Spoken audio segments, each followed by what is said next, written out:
ஒரு இது முறுக்கோ இதை வச்சுட்டு பேப்பரை போட்டு நின்றுக்கிட்டே இருந்தேன். அந்த பேப்பரு ஒரு கிளவி வாய் நேரம் வெத்தலையை போட்டு பொழிச்சு துப்பிட்டு இருக்கு. அந்த பேப்பர் துடிக்குது.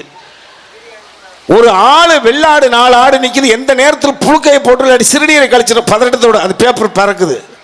கிழிஞ்ச மன ஸ்லீப்பர் செருப்பு போட்டு சடக்கு நடக்கிறாங்க. பேப்பர் பறக்குது.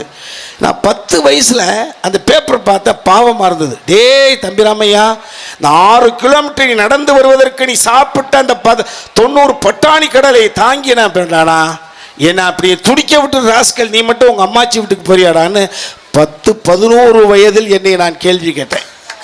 அப்பொழுது நான் நினச்சிக்கிட்டேன், ஐயோ நம்ம கிறுக்கு ஃபெயில் ஆக போகிறோமோ, ஒரு பேப்பர் பழைய பேப்பர் மேலே பாசம் செலுத்துற சி நினச்சோம்.